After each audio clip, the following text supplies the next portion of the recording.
Hello and welcome back to the channel. So this video is part of the knife throwing for dummies mini series or playlist. This is chapter 2, video 3, conventional rotation. How to do conventional rotational throwing. Okay. So if you watched previous videos, by now you should know for ease of learning of knife throwing, you need three things. Good target selection, either a end grain target or a low ground, and a knife selection for your method. Okay. Now, conventional rotation, you need bigger and heavier knives. Then your knives should be between 12 to 16 inches long and about an ounce to an inch as a weight to length ratio. Don't believe those who preach on your knife that your knife need to be naturally balanced. It can be naturally balanced or blade heavy. I don't think handle heavy knives throw really well in this method, but I think most of the available knives for this method are either blade heavy or naturally balanced. Now, if you live in a metric world, sorry, I had a bit of a brain freeze. Metric word, that means between 3 to 400 millimeter and around 1 millimeter to 1 gram or up to 1.2 1.3 gram as a length to weight ratio. So a 350 millimeter long knife, which is 13 inches if I got it right, 14 inches, 13 or 14, whatever, 350 millimeter long knife should be somewhere between 350 gram to 400 grams. Okay, sorry, my brain is not working well on conversions right now, but you can work this all out. Okay, so this is 330 millimeter long. Okay, this is not the right weight because this is a prototype from my rotational throwing days. I wanted to figure out something that I can make and easily reproduce, and by the time I figured out the shape and bits and pieces, I moved on to no spin throwing. Okay, but it still works well for half rotation and one rotation. The weight will help you from 1.5 to 2.5 rotation from further distance. The weight of the knife will help you. Also, if you're throwing outside, you will be less impacted by a little bit of a breeze. Okay. Now, next on the agenda is how to do this. Okay, what we try to do is make the knife's forward rotational speed uniform. Okay, for that we need a relaxed body. Now, I stand my non-throwing foot forward, left foot forward. I'm right-handed. Left foot forward in about heel to toe step. Okay, now I know some people do step forward. If you're going to get into the stepping forward way of throwing, make sure you always step forward the same amount. But from half rotation and one rotation, you don't need to do that. Now, some people also either do parallel stance or the throwing leg is forward. So the same side leg is that your throwing arm is forward. I find that extremely uncomfortable, but experiment, figure out which works for you. Okay, your knees should be relaxed, not hyperextended, not locked, and your hip should be parallel with the target, so is your shoulders. Okay, now you can move your hip two ways or don't move it at all. You can either push forward, so your whole body comes forward parallel with the ground, well, let's call this a hip thrust forward, or you can rotate forward or not move it at all. All three are valid. I am into the rotation a little bit, but I think if you're moving the hip this way forward, that reduces the variables that will get you a more accurate throw. Again, experiment. Then comes your arm movement. Actually, before we get into arm movement, grip. Now, always grip the knife at the same length, so don't keep choking up on the knife. I grab my knives that the tip or the handle, whichever I'm holding, is just flush with my fist. Okay, I use a hammer grip, which is basically just like if you would grip a hammer. Some people use a kind of grip where they pinch with these two fingers and then the other fingers just wrapped around. There is an argument that this creates a straighter line with your forearm. So if you do a straight pull, it creates a straight to the target flight path. I find that grip uncomfortable. So I'm happy with hammer. And then again, I don't want to be that precise. Now, wrist. There is a little bit of movement in the wrist, but no big jerking, no big flip. You're not flipping a whip. You're gently moving. As I move away a little bit, as the throw finishes, it just gently moves forward, and then the knife is allowed to pull out of the hand. Now, your hand. Do not throw the knife out of your hand. Just open your grip enough that the knife naturally pulls out. So if you live in a very hot environment, make sure you wash the sweat off your hands so your hands are not sticky, because the different condition of your skin, it will affect the amount of resistance. Okay, so keep that in mind too. Now, then your arm motion. Don't reach with your elbow, don't fully extend your elbow, just pull the arm back, and just like if you would cut with a sword, or just pull it down, just from here, just pull it down. Now, if you're going for precision, it's a straight pull as much as you possible. Again, I find it uncomfortable for my shoulder, so I just pull from here across. Again, I'm not looking for extreme accuracy in my throws. Okay? So from here. Now, other thing is important to keep in mind, that your forward rotation or flight time is depending on your release point, not where you're standing. So if you're from your hip, if you're sometimes hinging forward, sometimes not, that changes from, move away, you can see, from here to here. Let's add an extra maybe 8 inches, 200 mil. That's a huge difference in rotational throwing. Okay. Now the last bit before I start embarrassing myself how much I can miss with these, we have to establish the sweet spots for every knife.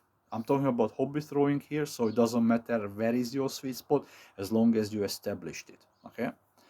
Now, a quick formula kind of helps with that, but this is only a rule of thumb. Don't stand on that particular spot and I can't hit it. You have to look at the knife landing.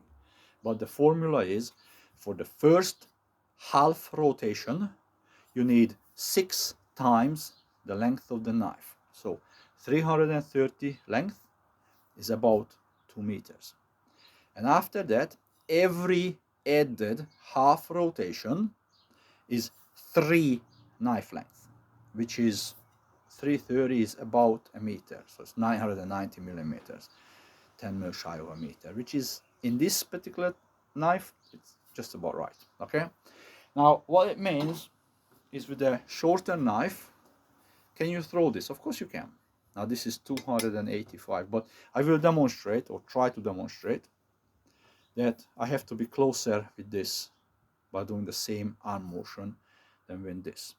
And also I'm going to throw a screwdriver with different grip, and I'll show you how much extra you got with that. So keep your grip the same, keep the length of your knife the same, and keep your arm movement the same. Okay, now one way to trick our brain is get a helper or video yourself, video the target, and once you think you got your arm movement, you can do it all the time the same, then point at the target, pull back, close your eyes, and do the movement that you think you should be doing, or that's what's comfortable for you. And then get the person, your helper, to tell you which way the knife landed. Because the one big mistake, probably not the biggest mistake, is because if the arm motion or the body mechanics haven't worked out properly, but you keep changing your distance to suit the different body mechanics, and you will never find the sweet spot.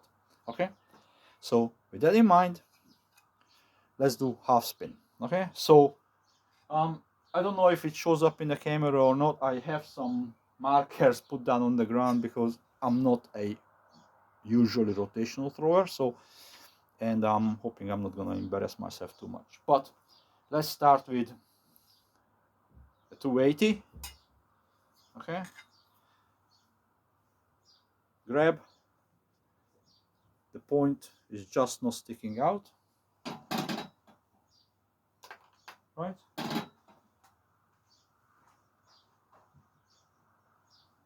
Point, pull. This is one thing I forget to talk about. This is a perfect stick.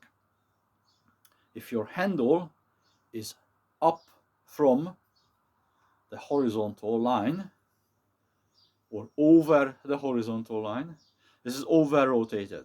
Okay, that means it traveled too much in the air. You need to get closer to the target. I'm not talking about much, I'm talking about, maybe an inch, 2 inches. If your handle is sticking down or under the horizontal line, it's under rotated. It needs more time in the air. Okay, and that one is over rotated, but it might be a technical issue. So let's try again. Same grip. That's better. Okay, now just to show, this is the longer, the 330 knife. I have to come back about, this is about 120 mil maybe. Same grip, point. Okay, so the difference, I will try to get a stick. The difference from here coming back to here. Okay, because longer knife travels slower in the air. Okay, so one more time, half spin, shorter knife, same grip, here, pull, longer knife, coming back a little bit, point, pull. Okay, now what happens if we change grip, still staying on half spin, we change grip. So this is actually shorter, this is only 275, so it is over 50 mil shorter than this knife, right? But I'm going to change to a almost like a military half spin, when the thumb is on the spine of the knife, not a hammer grip. This would be hammer grip, this is right. Now I have to come back to here, which is almost a meter. One, first, second. Now we're back here. Point. I slipped out. I could feel it. It came out wrong, but hey, point there. Okay.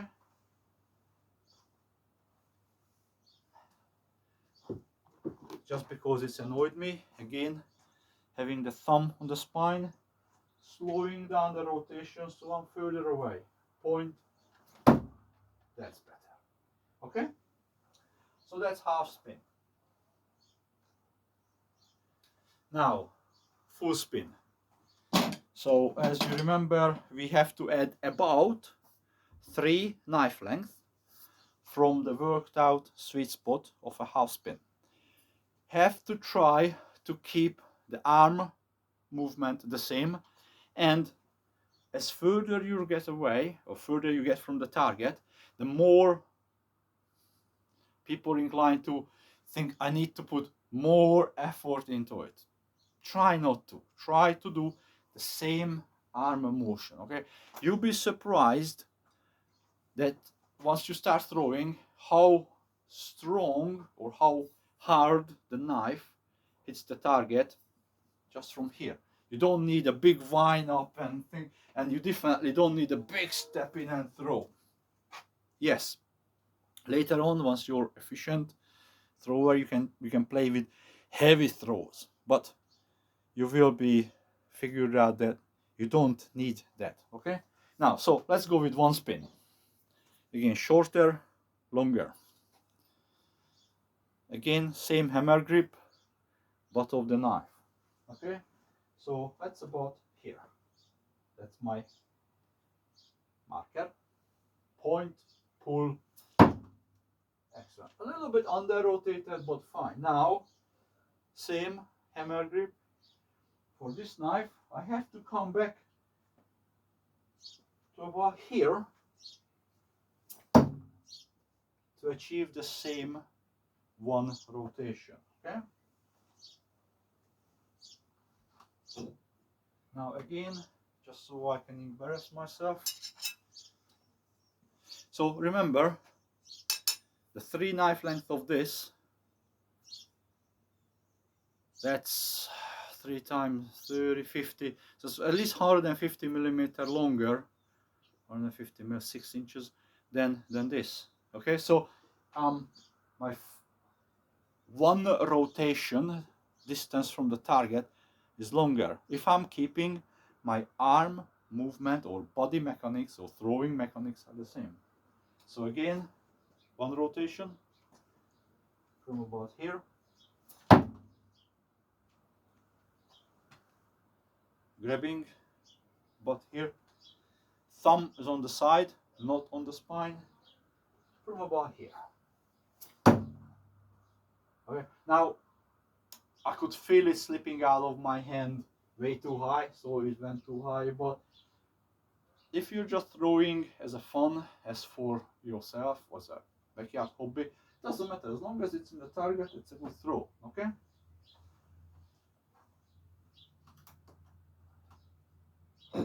Now, the question, can something this horrible be thrown? Yes, of course. It's just longer. This is 460 millimeter long, and it's got some burrs which I'm going to fix quickly.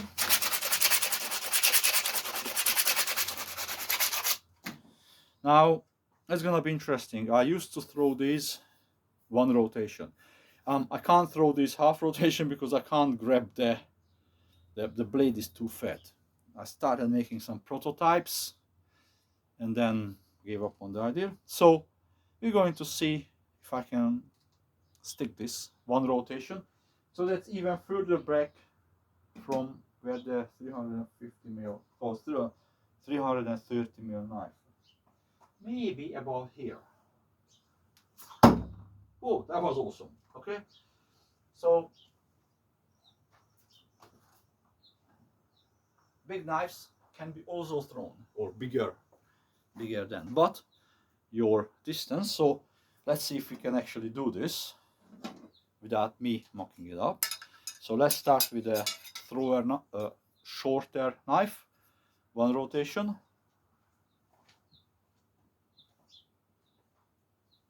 A little bit longer, one rotation.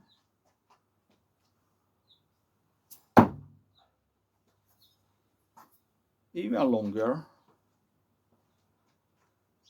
one rotation. Excellent. So I'm just happy that I didn't mess it up. So basically you're looking at, this was the first, the shortest, this was the medium, and this was the longest. Okay. Okay, I have to come over. Sorry, I didn't realize how. Here to here to here. So there is at least a foot difference between knife to knife to knife. So now, because of the weight,